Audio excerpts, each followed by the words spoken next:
Salut à tous, aujourd'hui on se retrouve pour le retour de BD.com en compagnie de Noah, alias Batman en quatrième, moi-même en troisième, et Robin. Donc aujourd'hui je remplace Robin qui n'est pas venu aujourd'hui, alias Robin est en mission secrète, et qui reviendra la prochaine fois, tout simplement. Noah, dis-nous ce que tu vas nous présenter. Alors je vais vous présenter les donjons de Nullbuck. Peux-tu nous parler de l'idée principale de ta BD? L'idée principale, certains d'entre vous connaîtront l'Heroic Fantasy. Donc c'est autant moyenâgeux avec des elfes, des dragons, des nains.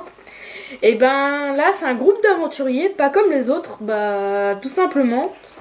Parce qu'à un moment il y a un nain qui casse une porte et qui fait beaucoup de bruit avec sa hache.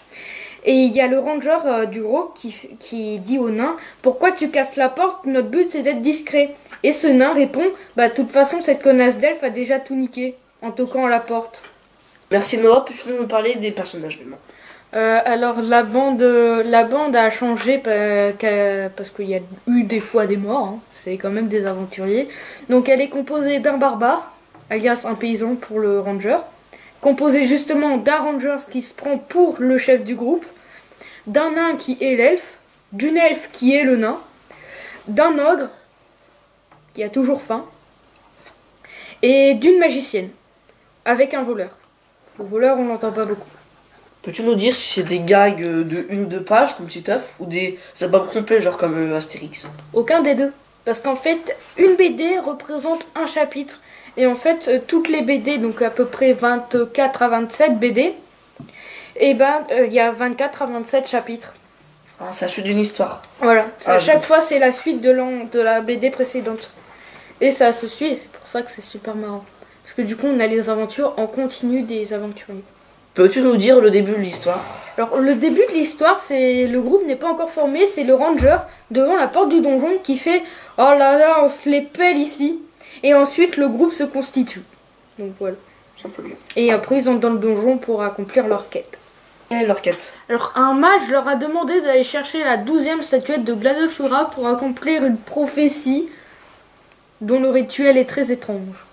À quoi va servir cette statuette? Alors, cette statuette, regroupée de ces 12 congénères, les 12 statuettes de Gladolfura, permettra à un gnome unijambiste enroulé dans du jambon de danser au milieu de ces 12 statuettes de Gladolfura dans la forêt de Chilipac. Quand je disais que le rituel est étrange, il est très étrange. En fait, à quoi ça va servir de faire danser un gnome? Alors, les aventuriers, ils s'en moquent totalement. Ce qui leur intéresse, c'est 8000 pièces d'or à la clé. Et le mage, on ne sait pas, parce que c'est le gag de la BD, apparemment. C'est une prophétie mystère. Noah, peux-tu nous dire la nationalité de ton auteur? Alors, John Lang est un web designer et musicien français qui a écrit la web série à succès, dont les donjons de Nullbuck, qui s'est ensuite transformé en BD. C'était moi-même, Wissam et Noah, et on se retrouve pour une autre vidéo. Bye bye tout le monde. Likez, commentez et surtout abonnez-vous.